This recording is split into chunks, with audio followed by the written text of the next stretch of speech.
हाँ जी सर, हम लोगों ने यहाँ पर जे एडवांस इसके लिए 14 का सवाल लिया हुआ है। ये हीट ट्रांसफर का बहुत आसान सवाल है, ठीक है। इसमें हमारे पास ये दिया हुआ है कि दो स्टार है, उनको हम लोगों को ब्लैक बॉडी मानना है। तो चूंकि हम लोगों ने ब्लैक बॉडी माना है तो ई का वैल्यू यहाँ पर दोनों ही केसेस में 1 ले लिया है, right sir, is it true. और दिया हुआ है कि स्टार 1 का रेडियस आपके पास 400 टाइम्स है स्टार 2 के रेडियस के, ठीक है। स्टार 1 का रेडियस आपके पास दिया हुआ है कि 400 टाइम्स है आपके पास स्टार 2 के रेडियस के, और पावर एमिटेड बाय स्टार 1 दिया हुआ है कि 10⁴ टाइम्स है पावर एमिटेड बाय स्टार 2 के, राइट। तो हमें बेसिकली λ1 बाय λ2 का रेशियो बताना है, जहाँ की λ1 और λ2 क्या है, वो आपके पास वेवलेंथ है जहां पर कि पीक हो रहा है उन रेडिएशंस का। तो वेन्स डिस्प्लेसमेंट लॉ और ये हमारे पास स्टीफेंस लॉ का कॉम्बिनेशन है। तो स्टार 1 के लिए सिग्मा इंटू ए इंटू अपन लिख देंगे तो T⁴। तो अगर आप ये चीज लगाएंगे, और दोनों ही केसेस में हम लोगों ने यहाँ पर E बराबर 1 ले लिया है, right sir, is it true. दोनों ही केसेस में हम लोगों ने यहाँ पर E बराबर 1 ले लिया है, और हमारे पास ये दिया हुआ है कि R1 बराबर हमारे पास क्या दिया हुआ है 400 टाइम्स R2 दिया हुआ है, राइट। तो ये हम लोगों ने यहाँ पर लगाया है स्टीफेंस लॉ लगाए हैं, ठीक है।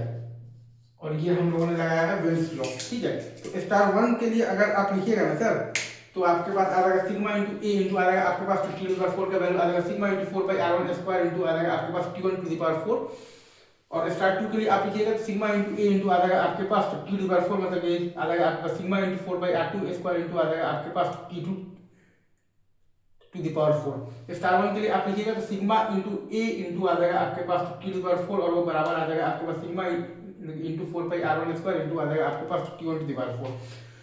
और अगर आप स्टार 2 के लिए आप देखिएगा तो सिग्मा इंटू ए इंटू T⁴ बराबर आ जाएगा आपके पास सिग्मा इंटू 4πr2² इंटू आ जाएगा आपके पास T2⁴। तो ये अगर आपके पास k है तो ये दिया हुआ है आपके पास 10⁴ टाइम्स आपके पास दिया हुआ है ये k है, राइट, इज इट ट्रू। ये आपके पास दिया हुआ है कि क्या है आपके पास तो 10⁴ टाइम्स आपके पास दिया हुआ है k है। तो R1 बराबर दिया हुआ है 400 टाइम्स R2 दिया हुआ है, तो यहाँ से आपके पास T1/T2 का मतलब वैल्यू आ जाएगा हाफ, तो λ1/λ2 आ जाएगा 2, क्योंकि हम लोग जानते हैं कि λ इंटू TB बराबर आपके पास कांस्टेंट आता है B, जो कि होता है आपके पास वेन्स लॉ। हम लोग ये जानते हैं वेन्स लॉ से, हम लोग ये जानते हैं वेन्स डिस्प्लेसमेंट लॉ से कि λm इंटू TB बराबर हमारे पास आता है कांस्टेंट आता है, जिसका की वैल्यू आता है हमारे पास B बराबर आता है 0.282 इंटू आता है हमारे पास केल्विन इंटू आता है हमारे पास सेंटीमीटर, ठीक है। तो ये आपका जेईई एडवांस 2014 का निहायती आसान सवाल है। बस देखने में अगर आप नहीं डरिएगा, 2-3 इक्वेशन लिखिएगा सिंपल मैथ से, ठीक है। एंजॉय करते हैं, चलिए।